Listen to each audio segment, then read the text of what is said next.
The last sub-tab I'm going to talk about is the interviewer sub-tab. This tab measures a different component of the hiring process. So we talked about attributes, which is helping you understand what matters or what to measure during the hiring process, what traits to look for. The question is measuring how to measure those things. And now the interviewers is looking at who's doing the measuring.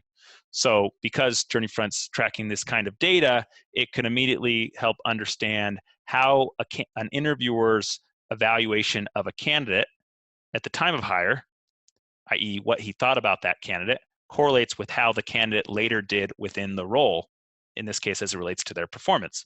So similarly, you can see each interviewer, Nick, Cody, Charlie, Angela, that's been interviewing within this department. You can see how many different people they've evaluated and how many different interviews, and you can see how accurate they were on a 0 to 100%.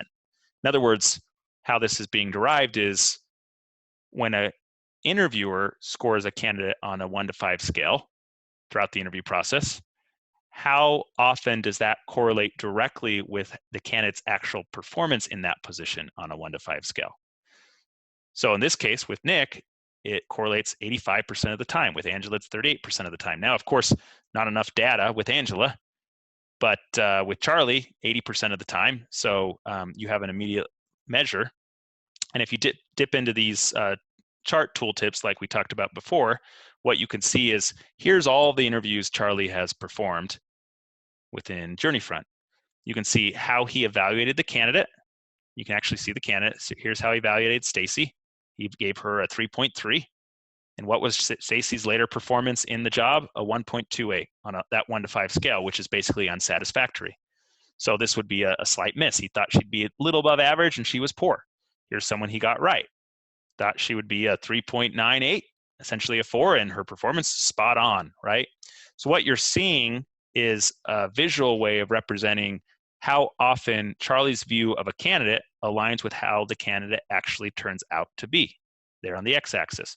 So you can see that there's a little up and to the right, but there's some areas where it's off, and you can actually dive into that. So if you said, oh, wow, Greg, he thought the candidate was really poor. He gave Greg a score of 1.8, but Greg turned out to be one of our best employees, right? How did we miss that, right?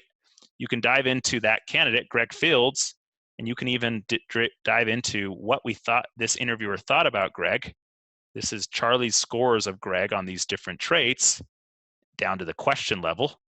And you can compare that, of course, to Greg's actual performance in the job. So Greg got a lot of low scores, but was doing pretty well, right? Similarly, this can be done with any of these different interviewers. Now, this is to be used as a coaching tool, right? Often it's very hard to know not just who needs coaching, but where they need coaching. And this gives you a way of really zeroing in on which interviewers are in need of coaching and having some data to drill down to maybe where they misread a candidate, either false positive or false negative, as well as a way of really recognizing and identifying those interviewers that are really effective for the purposes of potentially selecting interviewers that might train other interviewers. And frankly, if an interviewer is getting it right, for the purposes of helping their process become more repeatable. If you don't want to lose Nick, lose your best interviewer, and not have aggregated his methodologies across the rest of your hiring process. And so these tools help you track that, identify that, and use that data to really help everyone be effective during the interview process.